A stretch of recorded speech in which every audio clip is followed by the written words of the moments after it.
Hello everyone, welcome to the video that is chemical reaction and its equation. So today we are going to discuss about chemical reaction and its equation. So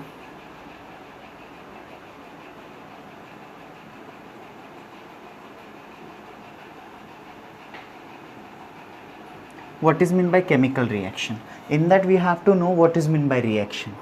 You know, in normal day-to-day life also, even though at normal phase also, even from morning to till late night, we are around several reaction. We are together around several reaction.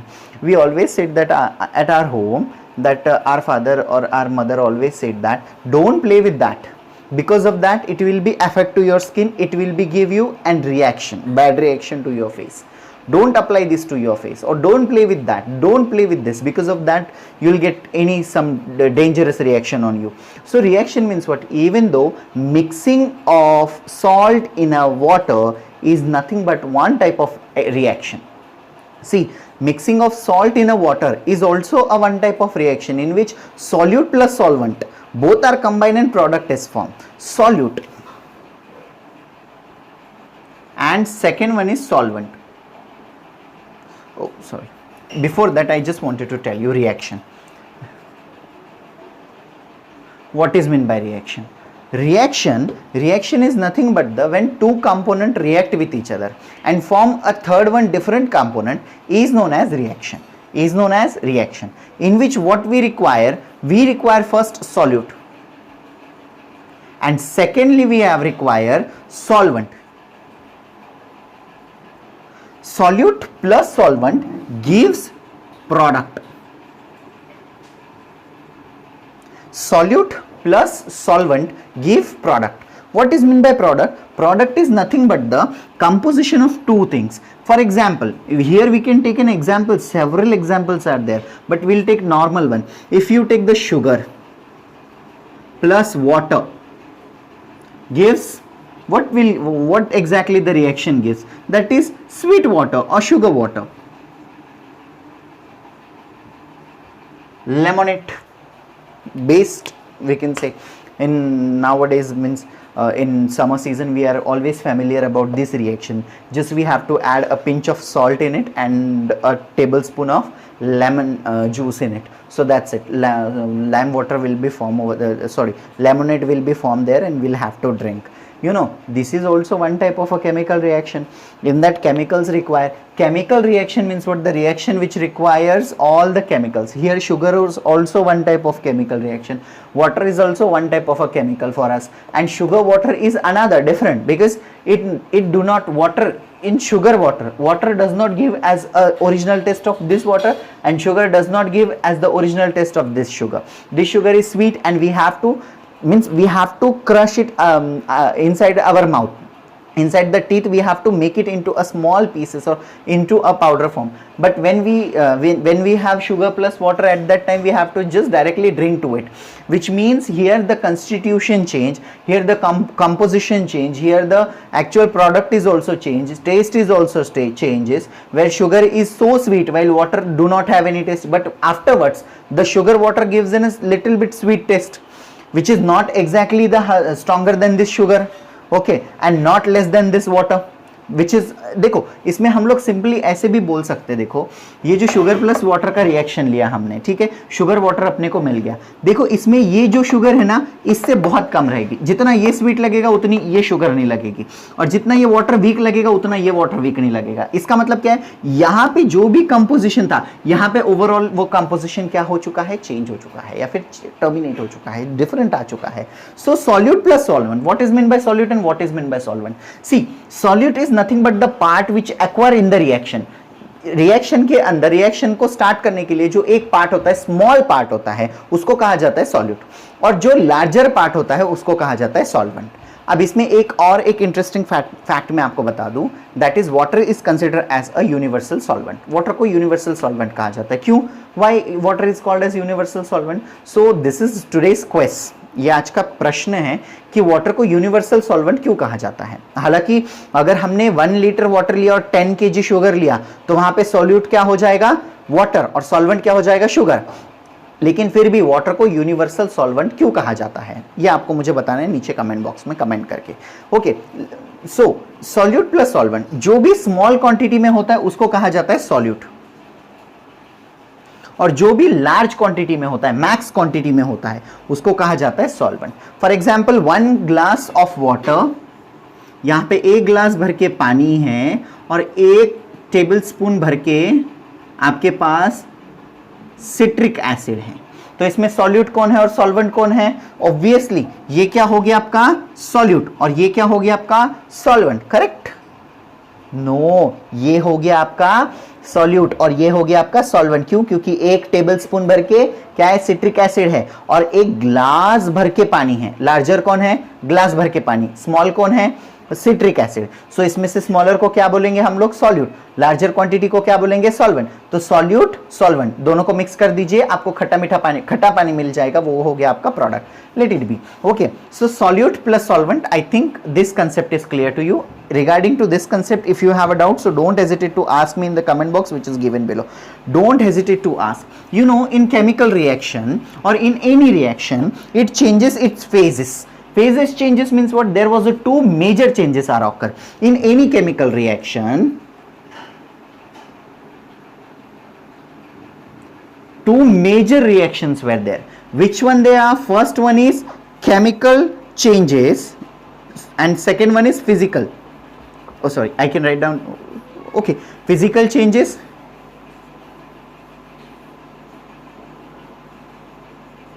and here chemical changes.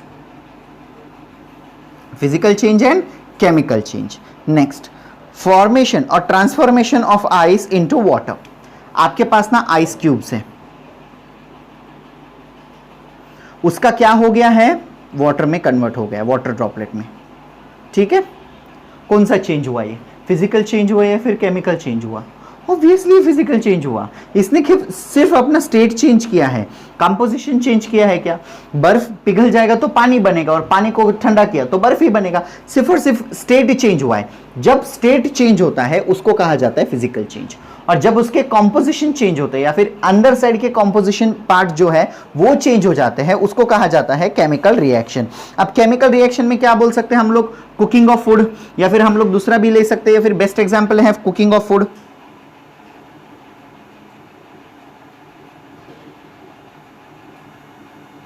Cooking of food is an example of chemical changes, क्योंकि क्या होता है, बनाने से पहले जो हम लोग सब्जी तरकारी वगैरह जो कुछ भी लाते हैं उसको काटते हैं, काटने के बाद में हम लोग उसको छौंक लगाते हैं, उसको उबालते हैं, उबालने के बाद में सडन उसका फॉर्म ही चेंज हो जाता है।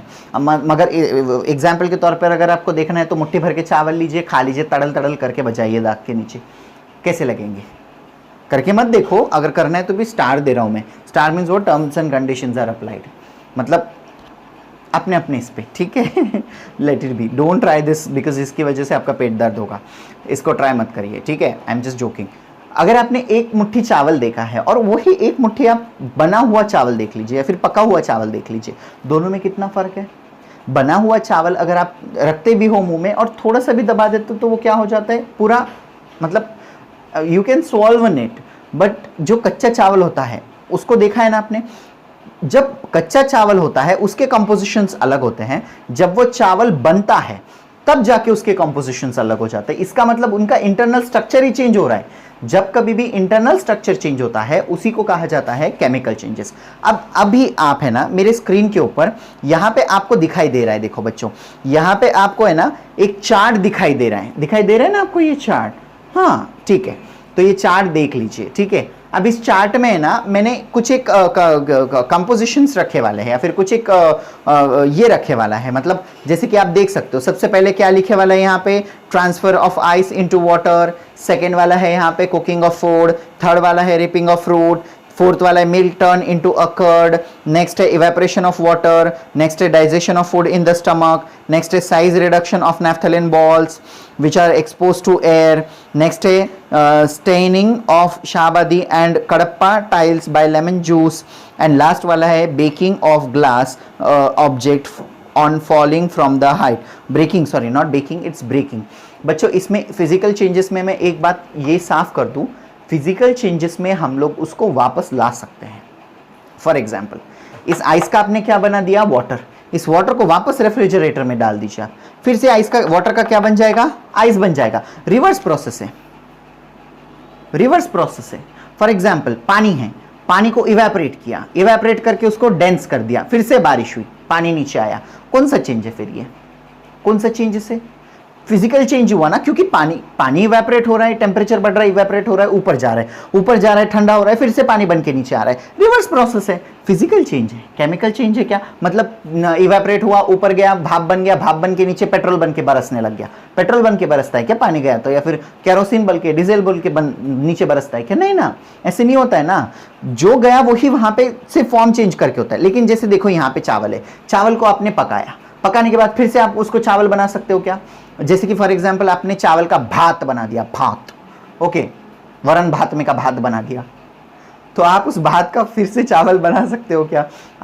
Is it possible that you can make the cooked food again in his original state, that is uncooked food, is it possible? It's not possible, but the vaporization or evaporation process in which you can collect the vapor. After collecting those vapor, these are when you are just getting, or when you are giving the temperature, less temperature to it, it again converted into water droplets, which means there is a no permanent change. Physical change are not permanent change, but chemical changes are permanent changes, which means in chemical changes we don't get the original product back, but in physical changes, some of physical changes we get the original product back. For example, hammering on a thin iron sheet, iron sheet को hammer करो, इतना hammer करो, इतना hammer करो कि पतला कागज से भी पतला बन जाए। मतलब ऐसा एक ऐसा चौकोनी आप ये ले लो, आयरन का ब्लॉक ले लो, उसको ठोक ठोक के उसका पतला सा शीट बना दो, लंबा पतला शीट बना दो। क्या ये पॉसिबल है? आप उस पतले शीट से अगेन आप आयरन को गेन कर सकते हो, मतलब आयरन को वापस ला सकते हो। Is it possible? Yes, it is possible. You just have to give him a temperature up to its melting point. Again, means pour that melted iron in the block, or that blocket, or that particular desired shape, whatever the desired shape you wanted to give that particular object. So you have to just pour that molten iron in that molds. So you get your original one back. But is it possible that if you are cooking food or reaping of fruits, पेड़ पे अगर fruits reap हो गए, मतलब पक गए, तो वो फिर से कच्चे, मतलब हाँ, एक एग्जाम्पल के तौर पे दे सकते हैं। आजकल हमारे यहाँ पे आम का सीजन शुरू है, बराबर। हम लोग आम लेके आए घर पे, लेकिन हमारे को कोई भाई बोल रहा है कि नहीं मुझे कच्चा आम खाना है, कोई बोल रहा है मेरे को पक्का आम खाना है, लेकिन पिताजी आते वक्त पक्के आम लेके आए हैं, पके हुए आम लेके आए हैं। अब पके हुए आम लाने के बाद में पिताजी ने क्या किया कि पिताजी ने बोला अच्छा ठीक है, तुझे कच्चा खाना है ना, ये पके वाले को डाल दे कहीं पे, वो कच्चा हो जाएगा। ऐसे होता है क्या? हाँ, कच्चा वाला डाल दे वो पक जाएगा, ये बात अलग है। कच्चे वाला पकता है, कच्चे वाला फल पक जाएगा, लेकिन पके वाला फल वापस कच्चा होने वाला है क्या? नहीं, वो तो सड़ जाएगा, वो गल जाएगा ना वो। तो इसका मतलब क्या है, वो रिवर्स प्रोसेस हो रही है कि जैसे फिजिकल चेंजेस में रिवर्स प्रोसेस हो रही है। बर्फ का पानी, पानी का बर्फ, बर्फ का पानी, पानी का वेपर, वेपर का पानी, पानी का बर्फ, ये सब कुछ हो रहा है। लेकिन यहाँ पे कच्चा फल, पका हुआ फल, अगेन पका हुआ फल, अगेन वापस कच्चा फल, ऐसा होने वाला है क्या? ऐसा नहीं होने वाला है। Which means it is a permanent change in here, physical changes, temporary changes. So these are nothing but the chemical reaction. So these are nothing but the chemical reaction in which we have studied the physical changes and chemical changes. That is the introductory portion of your chapter, that is chemical reaction and its equation. So I hope you have understood this phenomenon about reaction. Today we have just taken reaction only, what is meant by reaction and the type of reaction or the changes in reaction. So I hope you enjoy this phenomenon. If you have a doubt, so don't hesitate to ask in the comment box which is given below. Don't hesitate to ask, okay students, whatever doubts is there, I must reply each and every comment. I read all the comment. I have asked you one question also, that answer again you have to give in the description box which I have asked you. And second, important thing is there. If you like this, so don't forget to subscribe the channel and press the bell icon. Why so? I always said that you have to press the bell icon because of whenever I'll upload the video, you'll get the notification, which will be helpful. If you forgotten, if you don't remember that today we have to see the lecture, so if I upload it, so you will get notification. You don't need to wait, or you don't need to always go on my channel and searching if these videos came or not. So that's why, to get that notification only, I'm just saying you have to subscribe my channel. Okay, I hope you enjoy this phenomenon. If you enjoy this, so don't forget to like, share and subscribe. Thank you.